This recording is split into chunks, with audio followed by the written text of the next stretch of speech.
Oui, bonjour, je m'appelle Marika Bergman. Je suis un enseignant de la français de base de 7e et 8e année. Je suis aussi un enseignant de 8e année, immersion, histoire et géographie. Le scénario que j'ai choisi, c'était scénario 1.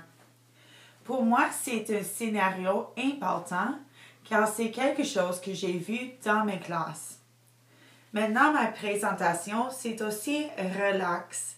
La raison que je la fais comme ça, relaxée, c'est parce que je pense pour motiver des étudiants, tu dois être relaxé. Tu dois avoir des situations que les étudiants peuvent te approcher sans être nerveuse et peuvent comprendre que tu es là pour eux. Le scénario que j'ai choisi, c'est à propos d'une classe de 8e année de français de base. En premier, ça dit « Je m'en fiche, le français c'est nul ». C'est qu'est-ce que l'étudiant dit dans le scénario. Je dois me rire parce que il n'y en a aucune situation que l'étudiant va parler en français. Ils vont simplement dire à toi que French sucks, I don't like French, I don't want to do it, and my parents say I don't have to. Mais c'est un problème dans les classes de français de base. J'ai dit toujours que quand je vais être un professeur de français de base, que je ne vais pas parler en anglais. Mais c'est pas vrai. Tu dois parler français et anglais. La question ici, c'est qu'allez-vous faire pour motiver vos élèves à parler et participer en français? Je vais commencer que, oui, je dois de temps en temps parler en anglais dans ma classe de français de base, mais je fais la meilleure que je peux de toujours parler en français, aller lentement, utiliser des gestes et vraiment encourager mes étudiants de parler en français avec moi. Votre première réaction quand vous êtes un professeur d'une classe et quelqu'un dit à toi qu'il n'aime pas votre sujet d'étude, il ne veut pas la faire, les parents disent que tu ne dois pas la faire, c'est pas un problème, c'est pas important, tu vas être fâché. Mais c'est un problème, pas être fâché, parce que ça c'est qu'est-ce que tes élèves veulent avoir. La chose que tu dois faire, c'est prendre une étape en arrière et dire à tes étudiants qu'est-ce que vous voulez en votre classe de français de base. Une idée de quelque chose que tu veux faire, une façon que tu veux l'apprendre. Travailler avec tes étudiants. La première chose que j'ai faite dans ma classe de français de base, c'est que j'ai donné chaque étudiant un sticky note. Je leur ai demandé d'écrire en français une idée, quelque chose qu'ils veulent faire dans leur classe et une façon qu'ils veulent apprendre. Voici des vite exemples que j'ai écrits, mais c'est des idées que mes étudiants avaient dans leur classe. Jouer des jeux, parler avec mes amis, utiliser mon téléphone cellulaire. Mais quelque chose qui est important ici, c'est le titre. Notre classe. Ça ne dit pas la classe de français de base, votre classe, ma classe, c'est notre classe. Je suis avec vous dans la classe. On va apprendre ensemble. C'est une idée importante de partager avec tes étudiants. Une autre chose que j'ai fait avec mes étudiants, c'est que je les ai demandé qu'est-ce que c'est vos attentes et vos objectifs dans la classe. Si quelqu'un marche dans notre classe, au milieu de la classe, qu'est-ce qu'ils vont entendre? Du bruit? Rien? Silence? Est-ce qu'ils vont voir des élèves qui sont debout, qui bougent, qui apprennent sur les pieds ou des élèves qui sont en train d'écrire dans leur bulletin ou cahier de grammaire? Je peux te dire que 9 fois sur 10, les élèves vont dire que c'est des personnes qui bougent, de la bruit, des personnes qui parlent et des personnes sur les téléphones cellulaires. Je suis un enseignant dans une école intermédiaire. On utilise nos iPads, nos iPhones et toutes les choses comme ça.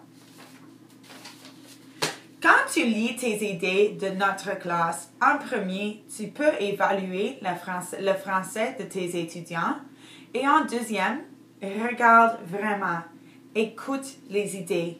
Comment est-ce que tu peux les mettre dans l'apprentissage pour tes élèves? Pour moi, j'ai décidé à faire des centres. Alors, la première chose que j'ai décidé à faire, c'était un centre d'écoute. Je m'excuse, centre de lecture. Dans le centre de lecture, les élèves travaillent avec moi.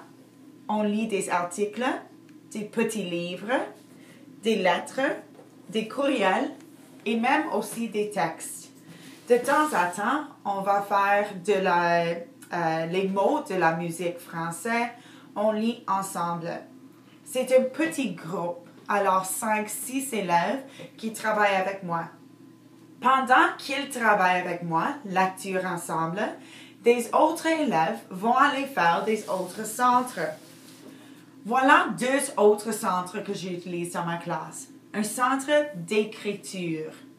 Une chose qu'ils peuvent faire, c'est des courriels, des jeux, des listes, des descriptions, des cartes, des affiches.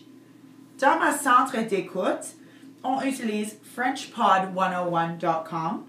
Mosaïque, c'est quelque chose que tu vas avoir de votre école. YouTube, de musique, des livres sur CD. Pendant que je travaille ensemble avec mes élèves dans le centre de lecture, des autres élèves sont en train de travailler dans des centres ici. Le dernier centre, c'est pour parler. C'est ma centre de dialogue. Le dialogue peut être des conversations. Ça peut être un enregistrement des histoires, des phrases, discuter des questions, lire un à l'autre. Des exemples d'une série de centres que j'ai fait pendant 10 jours, 10 classes, c'était un livre, J'ai perdu mon chat. Pendant qu'on lit ce livre, on parle ensemble. Les étudiants lisent à moi. Tout le monde est en train de lire à la même temps. Et on écoute à la vocabulaire, le dialogue, toutes ces choses. Et on parle à propos de la livre. J'ai perdu mon chat avec beaucoup de vocabulaire à propos de quelque chose perdu. Ça va à le centre d'écriture. La prochaine chose que les élèves ont fait, ou un de les centres, c'était une affiche de quelque chose qu'ils ont perdu. Les instructions, c'était 3 adjectifs, 2 phrases et pas de mots en anglais. C'était tout. Mes élèves ont créé des affiches. J'ai perdu mon téléphone cellulaire. J'ai perdu mon frère. J'ai perdu ma petite sœur. Et beaucoup d'informations. Ça, c'était le centre d'écoute. Ils travaillent ensemble en un groupe. Ils veulent travailler ensemble parce qu'ils peuvent parler avec leurs amis et utiliser leur technologie pour trouver des choses, des mots. La prochaine centre d'écoute, on a fait mosaïque. C'était une question de les annonces. Ils ont écouté les annonces et puis fait quelque chose sur une feuille. Et la prochaine chose qu'ils ont fait, c'était sur mon iPad, enregistrer des annonces qu'ils veulent avoir dans l'école. C'est leur idée, qu'est-ce qu'ils veulent avoir dans l'école, et c'était quelque chose pour lui-même. Le dernier centre de dialogue, on a fait un jeu de mots. Alors, c'était un jeu de mémoire. C'était des photos. Ils devraient trouver des matchs dans le jeu de mémoire et expliquer qu'est-ce que c'était la photo. Ils ont parlé ensemble et travaillé ensemble. Dans ma classe, j'ai vu que tous les élèves étaient vraiment motivés. Les raisons pour ça, c'était on a fait des tâches authentiques, on a fait des tâches intéressantes, on a utilisé notre technologie. C'était du travail en petit groupe, alors j'avais le temps de parler avec chaque individuel. Et ils ont parlé avec leurs amis. Oui, le premier jour ou 2, ils ont parlé en anglais, mais avec encouragement de moi et de leurs amis, ils ont commencé à parler en anglais. Quand j'étais en train de travailler avec ma petite groupe, j'ai regardé autour. Tout le monde était engagé, motivé et en train d'apprendre le français. Une autre façon de motiver tes élèves, c'est des jeux. Le premier jeu, donne-moi 10, c'est que tes élèves comptent à 10. Chaque élève peut dire 1, 2 ou 3 numéros en groupe. Alors, 1, 2, prochaine, 3, 4, prochaine, 5, 6, 7, 8, 9 et 10 doit aller lui asseoir. Un autre jeu des mots ou un jeu de mémoire. Jouer avec tes élèves des jeux et parler. Qu'est-ce que c'est cette photo? Qu'est-ce que c'est ça? C'est une boîte. J'aime les boîtes. Je n'aime pas les boîtes. J'utilise les boîtes pour. C'est une façon de parler avec tes élèves. Une traduction de vocabulaire. Donne des mots en anglais. Dans des petits groupes, demande à les élèves de faire la traduction et c'est une compétition. Un qui peut utiliser la dictionnaire ou technologie ou c'est les mots la plus vite, il gagne ce groupe. Mais c'est une compétition constante et il apprend beaucoup de vocabulaire. Des jeux sur l'Internet. Allez sur Google ou Bing.com et juste typez des jeux français. CPF.ca, ça a beaucoup de jeux là. Des mots cachés et des mots croisés avec le vocabulaire que tu as fait dans votre traduction. C'est des jeux que tu peux trouver sur l'Internet et tes élèves peuvent les créer lui-même. En dernier, des ressources pour t'aider à motiver tes élèves. Numéro 1, c'est toujours pour moi la plus importante, des autres professeurs. Demande à les autres professeurs, comment est-ce que je peux motiver mes élèves? Demande à les autres profs de venir dans votre classe, parler avec votre classe. Regardez sur l'Internet, CEFR, etc. Cherche des idées, des magasins, des livres, des journaux. Trouve des sujets d'intérêt pour tes élèves et apporte ça dans votre classe. Discute avec votre classe. YouTube. Et regarde toujours YouTube. Alors l'utilise dans votre classe pour les motiver. Ils vont pas savoir que c'est la français parce que tu dis cherche une vidéo d'une chanson française sur YouTube. Et c'est vraiment YouTube, j'aime YouTube, je vais l'utiliser. C'est motivé pour tes élèves.